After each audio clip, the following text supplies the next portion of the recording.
परम प्रेममय श्री श्री ठाकुर साधारणतः निजर स्वरूप संबंधरे निर्वाक, किंतु तांकर एही निर्विकल्प समाधिकालीन अवस्थारे तांकर निजर तुरीय सत्ता, पराप्रकृति, अव्यय, अक्षय, अनादि, अनंत, निरुपाधि स्वरूप, चरम तत्व, परम प्रकाश और महाशक्ति संबंधरे जेउ दैवी घोषणा उद्घोषित होईछि ताहा समग्र मानव पक्षरे अशेष आशार वार्ता। ता सहित भक्तर प्रार्थना को रक्षा करने को जाए 22 वर्ष बयसरे श्री श्री ठाकुर एक रात्रि लिपिबद्ध करदेले तांकर अमृत निश्चंदी स्वत उत्साहित बाणी सत्यानुसार, जहाँकि संजीवित करी रखिबो तांकु एवं जुग जुग धरी प्रत्येकटी मनुष्य को। से थिले अति साधारण मध्य नहीं विशेष असाधारण। से प्रति पदे पदे मनुष्य को अभय देइछन्ति, आशा देइछन्ति, भरोसा देइछन्ति, परित्राणर पथ देखाइछन्ति। विश्वविभु निखिल प्राणेश्वर सर्वकारण कारण सर्वशक्तिमान जे से ही आज असीम करुणारे नरलोकरे नरदेहरे अवतीर्ण होई मानव कल्याण नियोजित। एहाठारु महत्वर आश्वासर बाणी आउ कौन थाई पारे आर्त प्रपीड़ित मनुष्य निकटरे। से एही बाणी गुड़िक मध्यरे बहुबार कहिचन्ति आत्मसमर्पणर कथा, विश्वासर कथा, भक्तिर कथा, कीर्तनर कथा, नाम ध्यानर कथा, अतंद्र कर्मर कथा, आत्महरा भल पाइबार और सेवार कथा, प्रमन्मत हृदय जगतमय नाम प्रचारर कथा। बाणीगुड़िक एपरी एक उत्तुंग भावभूमि अमोघ आवेगर सहित कहुଯାଇଛି जे सेगुड़िक निविष्ट निष्ठा सहित अध्ययन और अनुध्यान कले मन हुए जेपरी एक मुहूर्त मनिषर एक क्लांत अवसादग्रस्त मन को अत्युच्च आलोकर राज्य को, आनंदर राज्य को, चैतन्यर राज्य को नहीं जाए। दुख, विषाद, अवसाद, अविश्वास, जड़ता जेपरी पलकरे कुआड़े उभे जाए। मन भितर खेली उठे आनंदर ढेउ। प्राण पागल हुए आत्मसंदर्शन पाई, भगवानकर लाभ पाई। जीवन में जेपरी एक अद्भुतपूर्व शक्तिर उत्स खेली जाए। समस्तଙ୍କ ମଧ୍ୟରେ तांकु प्रतिष्ठा करिबा पई सत्ता हुए जाग्रत, आकुल और उद्दाम होई उठे। आसंतु सुनिबा परम दयाल परम प्रेममय श्री श्री ठाकुर अनुकूल चंद्रंकर संपूर्ण शुभ जन्म वृत्तांत। दिनकर घटना दुईपहर समय सेतेबेले जाए घर लोक केही खाई न था। मनमोहन देवींकर गाधुआ काम सरिले समस्ते खाइबा को जिवे। एही समय रे कृष्ण सुंदरी बड़ पाटी रे डाक पकाइले, ए मनु शीघ्र आज देखिबू। यह शुणी मनु बा मनमोहन देवी घरू बाहरी आसिले सन्यासी को देखिबा पाई। तांको देखि सन्यासी कहले, खाइबाकू देव माँ। मनमोहिनी देवी खूब खुशी हो गले एवं तांकर अभ्यर्थना करने लगिले। एहिठारे कही रखे माता मनमोहन देवी जड़े बुद्धिमती एवं अत्यंत धर्मपरायणा महिला थिले। अति छोट बेलू तांको माँ कृष्ण सुंदरी संगे गृह ठाकुर राधा मदन मोहन को पूजा करुले। मनमोहन देवींकर बापांकर नाम थिला रामेन्द्र नारायण चौधरी। से थिले उदार प्रकृतिर एवं महापंडित। से मनमोहन देवी को खूब श्रद्धा करुले। ठाकुर और देवतांक उपरे भक्ति श्रद्धा देखि अत्यंत खुशी हो जाउथिले। किंतु से जानि नथिले तांकर एई झियो दिने हेबो असाधारण गुणर अधिकारी। मनमोहन देवी प्रत्यह ठाकुर पूजा न करिबा जाय जल ग्रहण करू नथिले। जेतेबेले भी कौनसी सन्यासी साधुसंत जदि तांको घर को आसती से अत्यंत खुशी हो जाती तांको सेवा करने। से दिन भी ठीक सेहीपरि माता मनमोहन देवी खूब खुशी हो गले एवं तांकर अभ्यर्थना करने को लगिले। बसिवाई आसन बिछाई देले, हाथ मुह धोइवाई जल देले। परम जत्न सहकारे सन्यासी पसंद है भली दही, चूड़ा, कदली, मिठा और फल इत्यादि खाइबाकू देले। सन्यासी खाई खूब तृप्त हेले। एथर विदाय बेलार समय। विदाय नेबा समय सन्यासी महाशय कहले, हर्ष एवं विषाद मोर हृदय आंदोलित हेउछि, कारण एही घरर मांकर एकमात्र पुत्रर रहिछि निश्चिंत मृत्युर जोग। आउ एपरि जने महापुरुषंकर आविर्भाव हेब जे कि निजर चरित्र और महत्व बଳରେ बहु लोकर अधीश्वर हेब। सन्यासी विदाय नहीं चलीगले। कृष्ण सुंदरींकर हृदय थरी उठिला। एई जे तांकर सर्वनाशर कथा कहीगले सन्यासी। घरे माड़ी आसिला दुश्चिंतार कला छाई। स्वामींकर एवं वंशर प्रदीप एकमात्र पुत्र अमंगल आशंकार कृष्ण सुंदरींकर हृदय मन भांगीगला। मनु बा मनमोहन देवी मध्य एकमात्र भाईर मृत्युजोग भावनार भयभीत होई थरी उठिले।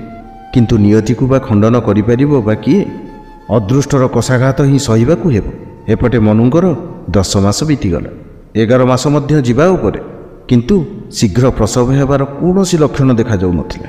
ଏପରି ସମୟରେ ହଠାତ୍ ଯୋଗେନ୍ଦ୍ରବାବୁ ଅସୁସ୍ଥ ହୋଇପଡ଼ିଲେ। ଜ୍ୱରରେ ଆକ୍ରାନ୍ତ ହୋଇ ଶଯ୍ୟାଶାୟୀ ହେଲେ। ଯେଉଁଦିନ 11 ମାସ ପୂର୍ଣ୍ଣ ହେଲା, ସେହିଦିନ ଶ୍ରାବଣ ମାସର ସଂକ୍ରାନ୍ତିରେ ସେ ପରଲୋକକୁ ଗମନ କଲେ। ପୁତ୍ର ଶୋକରେ କୃଷ୍ଣସୁନ୍ଦରୀ ଦିବାରାତ୍ର କାନ୍ଦିବାକୁ ଲାଗିଲେ। ସାନ୍ତ୍ୱନା ଦେବାକୁ କେହି ପାଖକୁ ଯିବାକୁ ସାହସ କରିପାରନ୍ତିନି। ସମସ୍ତେ ନୀରବରେ ଅଶ୍ରୁ ବିସର୍ଜନ କରନ୍ତି। କରୁଣ କ୍ରନ୍ଦନରେ କୃଷ୍ଣସୁନ୍ଦରୀ ଅଜ୍ଞାତ ହୋଇ ମାଟିରେ ପଡ଼ିଯାଆନ୍ତି। ମାତା ମନମୋହିନୀ ଦେବୀ ତାଙ୍କ ନିଜ ଆଖିରୁ ଲୁହ ପୋଛି ଆଗେଇ ଆସନ୍ତି ମାଙ୍କ ନିକଟକୁ ତାଙ୍କୁ ସାନ୍ତ୍ୱନା ଦେବା ପାଇଁ। ଜଳର ଛିଟା ଦିଅନ୍ତି ମାଙ୍କର ଚକ୍ଷୁର ମୁଖରେ। ଶିବଚନ୍ଦ୍ର ମଧ୍ୟ ଶାଶୁଙ୍କର ପାଖକୁ ଆଗେଇ ଆସନ୍ତି। ଉଭୟ ମିଶି ସେବା ଦେଇ ତାଙ୍କୁ ସୁସ୍ଥ କରି ତୋଳନ୍ତି। କ୍ରମେ ଶୋକର ଝଡ଼ ଥମି ଥମି ଆସେ। ମନମୋହିନୀ ଦେବୀ ମାଙ୍କୁ ସାନ୍ତ୍ୱନା ଦେଇ କହନ୍ତି, ମା, ତୁମେ ରାଧା ମଦନମୋହନକୁ ସ୍ମରଣ କର। ସେ ତୁମର ଅନ୍ତରକୁ ଶାନ୍ତି ଦେବେ। ସେ ହେଉଛନ୍ତି ଶାନ୍ତିଦାତା ଭଗବାନ, ବ୍ୟଥାହାରୀ ମଧୁସୂଦନ। କହି କହି ଆଖି ପୋଛନ୍ତି ମନୁ। କେମିତି ବା ନ ହେବ, ଏକମାତ୍ର ଭାଇ ଯେ ତାଙ୍କର ବିୟୋଗରେ ମନମୋହିନୀ ଦେବୀ ବି ଅନ୍ତରରୁ ବହୁତ ଭାଙ୍ଗି ପଡ଼ିଥିଲେ। କୃଷ୍ଣସୁନ୍ଦରୀ ପଥର ଭଳି ବସି ରହନ୍ତି। ମନୁ ସର୍ବଦା ମାଙ୍କୁ ସାମ୍ନାରେ ରଖନ୍ତି ଏବଂ ଅନ୍ତର ମଧ୍ୟରେ ସର୍ବଦା ନାମରେ ବିଭୋର ରହନ୍ତି। ଶୋକାଗ୍ନି ଯେତେ ଭୟାବହ ହେଉନା କାହିଁକି, କାଳର ଗତିରେ ଦିନେ ତାକୁ ପ୍ରଶମିତ ହେବାକୁ ହୁଏ। କୃଷ୍ଣସୁନ୍ଦରୀ ଦେବୀ ମଧ୍ୟ ଦିନେ ନିଜ ଆଖିର ଜଳ ପୋଛି ନେଲେ। ନିଜର ଆସନ୍ନ ପ୍ରସବ କନ୍ୟା ଆଡ଼କୁ ଚାହିଁ ରହିଲେ। 11 ମାସ ଯାଇ 12 ମାସ ଚାଲିଛି। ଇଷ୍ଟଦେବଙ୍କ ଚରଣରେ ଦିବାରାତ୍ର ସେ କନ୍ୟାର ଓ ଆସୁଥିବା ପିଲାର ମଙ୍ଗଳ କାମନା କରିବାକୁ ଲାଗି ପଡ଼ିଲେ। ମନମୋହିନୀ ଦେବୀ ଯେତେବେଳେ ଆସନ୍ନ ପ୍ରସବା, ସେତେବେଳେ ସନ୍ତ ସଦ୍ଗୁରୁ ଶ୍ରୀ ଶ୍ରୀ ହଜୁର ମହାରାଜ ସତ୍ସଙ୍ଗ ଦରବାରରେ ଘୋଷଣା କଲେ, ଏହାପରେ କେହି ସନ୍ତ ସଦ୍ଗୁରୁ ହେବେ। ଈଶ୍ୱର ଯେତେବେଳେ ନବକଳେବରରେ ଏହି ଧରାଧାମକୁ ଅବତୀର୍ଣ୍ଣ ହୁଅନ୍ତି, ଭକ୍ତଗଣ ତାର ଆଗମନୀ ଧ୍ୱନି ଶୁଣିବାକୁ ପାଆନ୍ତି। ତାଙ୍କର ନୂପୁରର ଧ୍ୱନି ସାଧୁସନ୍ତଗଣ ଶୁଣିବାକୁ ପାଆନ୍ତି। ତେଣୁ ତ ଶ୍ରୀ ଶ୍ରୀ ହଜୁର ମହାରାଜଙ୍କର ଏହି ବାଣୀ। ଷଡ଼ ଋତୁର ଆବର୍ତ୍ତନ ପରେ ଆସିଲା ଶରତ ଋତୁ। ସ୍ୱଚ୍ଛ ସୁନ୍ଦର ସୁନୀଳ ଆକାଶରେ ଧଳା ରଙ୍ଗର ମେଘଖଣ୍ଡମାନ ଭାସି ଚାଲିଲା। କେତେବେଳେ କେମିତି କଳା ମେଘଖଣ୍ଡମାନଙ୍କୁ 2 ଅସରା ବରସିଯାଏ। ରାତ୍ରି ଶେଷରେ ପ୍ରକୃତିରେ ଶୀତଳ ପବନ ବହିଯାଏ। ପ୍ରଭାତରେ ଘାସରେ ଦୁର୍ବାଦଳର ଶିଶିର ବିନ୍ଦୁ ଝଲମଲ କରି ଉଠେ, ସତେ ଯେମିତି ଧରଣୀ ମାତା ହୀରାର ଚାଦର ଘୋଡ଼େଇ ହୋଇଛି। କେତେବେଳେ ସୂର୍ଯ୍ୟଙ୍କର କିରଣ ଅସହନୀୟ ହୋଇପଡ଼େ, ଅବା କେତେବେଳେ ମୃଦୁ ପବନରେ ଦେହ ମନ ଜଡ଼ିଯାଏ। ବିଚିତ୍ର ଏହି ଶରତ କାଳ। ହସ କାନ୍ଦ ଭଲ ମନ୍ଦ ମିଶା ଶରତ ଆଶାରେ ଭରସାରେ ରଙ୍ଗାଇ ତୋଳେ ମନକୁ। ଆକାଶରେ ବାତାସରେ ବାଜି ଉଠେ ଆଗମନୀ ସପକ୍ଷୀଙ୍କର କାକଳିରେ ଶୁଣାଯାଏ ସୁମଧୁର ସଙ୍ଗୀତ। ଭାଦ୍ର ମାସରେ ଭରା ନଦୀ ଛୁଟି ଚାଲେ ତରତର ବେଗରେ। ଖରସ୍ରୋତା ବିଶାଳ ପଦ୍ମା ଛୁଟି ଚାଲିଛି ହିମାୟତପୁରର ପ୍ରାନ୍ତରର ଉପର ଦେଇ। ସୁମଧୁର ସଙ୍ଗୀତ ଗାଇ ସେ ଛୁଟି ଚାଲିଛି ସାଗର ଦିଗରେ। ସେହି ସଙ୍ଗୀତରେ ରହିଛି ପ୍ରଭୁଙ୍କର ଆଗମନୀ ସଂକେତ। ସେତେବେଳେ ଉଷାକାଳ। ଉଷାଦେବୀ ବାଳ ସୂର୍ଯ୍ୟ ରୂପ ସିନ୍ଦୁର ବିନ୍ଦୁ ଲଲାଟରେ ଧାରଣ କରିବା ପ୍ରୟାସରେ ଅନ୍ଧକାର ରୂପ ମଳିନତା ଦୂରୀଭୂତ ହୋଇ ତାଙ୍କର ଅଧର କୋଣରେ ସତେ ଯେପରି ହସର ରେଖା ଫୁଟି ଉଠୁଛି। ମୁସଲମାନ ଭକ୍ତଗଣ ଅନ୍ୟାନ୍ୟ ସମସ୍ତଙ୍କୁ ଆଲ୍ଲାଙ୍କ ଆଡ଼କୁ ଆକର୍ଷଣ କରି ନମାଜ କରିବାକୁ ଉଦାତ୍ତ କଣ୍ଠରେ ଅଜାନ ଦେଉଛନ୍ତି। ହିନ୍ଦୁ ଭକ୍ତମାନେ ହରିବୋଲ ହରିବୋଲ ଓ ଦୁର୍ଗା ଦୁର୍ଗା କହି ଭଗବାନଙ୍କର ନାମ କରୁ କରୁ ଶଯ୍ୟା ତ୍ୟାଗ କରୁଛନ୍ତି। ଲୋକଲୋଚନର ଅନ୍ତରାଳରେ ଥାଇ ଦେବଗଣ ପ୍ରଭାତୀ ସଙ୍ଗୀତ ଗାନ କରି ଭଗବାନଙ୍କର ଜୟଗାନରେ ମାନବ ପ୍ରାଣରେ ଭକ୍ତି ରସାମୃତ ଧାରା ବର୍ଷଣ କରୁଛନ୍ତି। କୃଷ୍ଣସୁନ୍ଦରୀ ଦେବୀଙ୍କର ବାଡ଼ିରେ ରହିଛି ଗୋଟିଏ ଗଙ୍ଗଶିଉଳି ଗଛ। ଝରି ପଡ଼ିଛି ରାଶି ରାଶି ଫୁଲ। ଶରତର ସୁନାର ରୌଦ୍ରରେ ଫୁଲର ସୁବାସ ବାଡ଼ିର ବଗିଚାରେ ହୋଇ ଉଠିଛି ଯେପରି ପୂଜାର ମନ୍ଦିର ପ୍ରାଙ୍ଗଣ। ଏପଟେ ଅଧୀର ଆଗ୍ରହରେ ସମସ୍ତେ ଅନ୍ତଃସତ୍ତ୍ୱା ମନମୋହିନୀ ଦେବୀଙ୍କର ଭାବି ଶିଶୁର ଆଗମନ ପ୍ରତୀକ୍ଷା କରିଛନ୍ତି। ଶିବଚନ୍ଦ୍ର ଚକ୍ରବର୍ତ୍ତୀ ମଧ୍ୟ ଉତ୍କଣ୍ଠିତ ହୋଇ ଉଠିଛନ୍ତି। କୃଷ୍ଣସୁନ୍ଦରୀ ଦେବୀ ମଧ୍ୟ ଭଗବାନଙ୍କ ପାଖରେ ପ୍ରାର୍ଥନା ଜଣାନ୍ତି ଦିନ ରାତି। ମନମୋହିନୀ ଦେବୀ ମଧ୍ୟ ସର୍ବଦା ନାମରେ ବିଭୋର ରୁହନ୍ତି। ଆତ୍ମୀୟ ସ୍ୱଜନ ଓ ପଡ଼ାରେ ଥିବା ପ୍ରତିବେଶୀମାନେ ମଧ୍ୟ ଚିନ୍ତାନ୍ୱିତ। ଏପରି ସମୟରେ 29 ଭାଦ୍ର ରାତିରେ ମନମୋହିନୀଙ୍କର ପ୍ରସବ ବ୍ୟଥା ଦେଖାଗଲା। ଅତି ସାମାନ୍ୟ ଯନ୍ତ୍ରଣା। ସୂତିକା ଗୃହକୁ ତାଙ୍କୁ ନିଆ ହୋଇଗଲା। ଗଙ୍ଗଶିଉଳି ଗଛ ତଳେ ପ୍ରସ୍ତୁତ କରାହୋଇଥିଲା ଗୃହଟି। ମନୁଙ୍କର ସାଙ୍ଗରେ ଥିଲେ ଭଉଣୀ ଗୋବିନ୍ଦମଣି ଓ ଧାତ୍ରୀ। ବାହାରେ ବଡ଼ ଘରର ବାରଣ୍ଡାରେ ଅପେକ୍ଷା କରିଥିଲେ କୃଷ୍ଣସୁନ୍ଦରୀ ଦେବୀ, ଶିବଚନ୍ଦ୍ର ଚକ୍ରବର୍ତ୍ତୀ, ଆତ୍ମୀୟ ଓ ପ୍ରତିବେଶିନୀ ମହିଳାଗଣ। ରାତ୍ରିର ଶେଷ ଆଡ଼କୁ ଯନ୍ତ୍ରଣା କମି ଆସିଥିଲା। ଭୋର ବେଳାକୁ ମନମୋହିନୀ ଦେବୀ ଟିକିଏ ଶୋଇପଡ଼ିଲେ। ଗୋବିନ୍ଦମଣି ଏବଂ ଧାଇ ମଧ୍ୟ ତନ୍ଦ୍ରାଚ୍ଛନ୍ନ ହୋଇପଡ଼ିଲେ। ବେଶ କିଛି କ୍ଷଣ କଟିଗଲା। ହଠାତ୍ ଗୋଟିଏ ଦିବ୍ୟ ଆଲୁଅର ଝଲକରେ ଧାଇ ମାତାଙ୍କର ତନ୍ଦ୍ରା କଟିଗଲା। ଦେଖିବାକୁ ପାଇଲେ ମନମୋହିନୀଙ୍କର ପ୍ରସବ ହୋଇଯାଇଛି। ସମସ୍ତଙ୍କର ଅଗୋଚରରେ ପ୍ରସବ କ୍ରିୟା ସମ୍ପନ୍ନ। ଯେଣୁ ମହାପୁରୁଷମାନଙ୍କର ଜନ୍ମକୁ ଅଯୋନିସଂଭୂତ ବୋଲି ଆଖ୍ୟା ଦିଆଯାଇଛି। ତେଣୁ ଜନ୍ମର ରହସ୍ୟ ସମସ୍ତଙ୍କ ପାଖରେ ଗୋପ୍ୟ ହୋଇ ରହିଗଲା। ସୂତିକା ଗୃହରେ ମଧ୍ୟ ଏମିତି ଏକ ଆଲୁଅରେ ଝଲକ ଦେଖି ଛୁଟି ଆସିଲେ ବାହାରେ ଥିବା ସମସ୍ତ ନର ଓ ନାରୀ। ସମସ୍ତେ ଦେଖିଲେ ମନୁଙ୍କର ଏକ ପୁତ୍ର ରତ୍ନ ପ୍ରସବ ହୋଇଛି। ମନୁଙ୍କର ଦେହରେ କୌଣସି କଠିନ ପ୍ରସବ ଯନ୍ତ୍ରଣାର ଚିହ୍ନ ଦୃଷ୍ଟ ହେଉନଥିଲା। ଶିଶୁଟିର ଅଙ୍ଗରୁ ଆଲୋକ ଛିଟା ହିଁ ବିଚ୍ଛୁରିତ ହେଉଥିଲା। ଶିଶୁଟି କାନ୍ଦିବା ବଦଳରେ ଚାରିଆଡ଼କୁ ଚାହିଁ ସୁନ୍ଦର କଳା ଆଖି ଦୁଇଟିକୁ ବୁଲାଇ ଖିଲେ ଖିଲେ ହୋଇ ହସୁଥିଲେ। ଏହି ହସ ମାଧ୍ୟମରେ ଜଣାଉଥିଲେ, ଦୁଃଖ କର ନାହିଁ, ଜୀବଜଗତର ଉଦ୍ଧାରକର୍ତ୍ତା ମୁଁ ଆସିଯାଇଛି। ଶିଶୁଟି ଦେଖିବାକୁ ବେଶ ବଡ଼ ଦେଖାଯାଉଥିଲେ ଏବଂ ଦେହରେ ଅପୂର୍ବ ସୁନ୍ଦର ଗୌରକାନ୍ତି ଝଲମଲ କରୁଥିଲା। ମଥାରେ ଟିକିଏ ହେଲେ ଚୂଳ ନଥିଲା, ଏକବାର ଲଣ୍ଡିତ ମସ୍ତକ। ଏସବୁ ଦେଖି ସମସ୍ତେ ଆଶ୍ଚର୍ଯ୍ୟ ହୋଇଯାଇଥିଲେ। ମନେ କରୁଥିଲେ ଏ ନିଶ୍ଚିନ୍ତ ଦେବ ଶିଶୁ।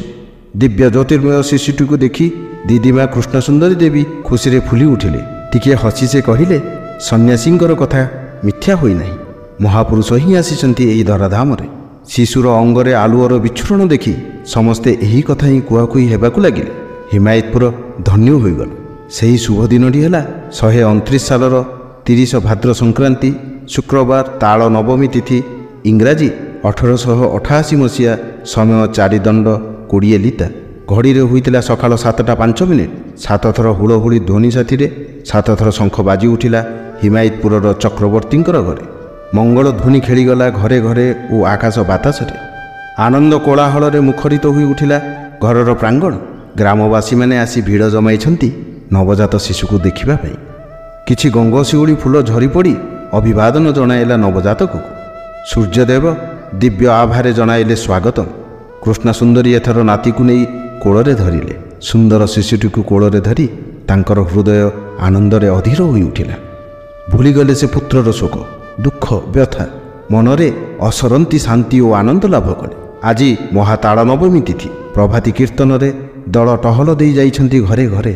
ତାଳ କ୍ଷୀରି ଆଉ ତାଳ ବରା ଖାଇବାର ଆନନ୍ଦ ଆଜି ଘରେ ଘରେ। ସମସ୍ତଙ୍କ ମନରେ ଆଜି ଆନନ୍ଦ ହିଁ ଆନନ୍ଦ। ଆନନ୍ଦର ଝରଣାର ଧାରାରେ ଓହ୍ଲାଇ ଆସିଲେ ପରମ ପୁରୁଷ, ମାଆର କୋଳରେ ଛୋଟ ଶିଶୁଟି ହୋଇ। ଜନନୀ ଏଥର ପୁତ୍ରର ମୁଖ ଦର୍ଶନ କଲେ।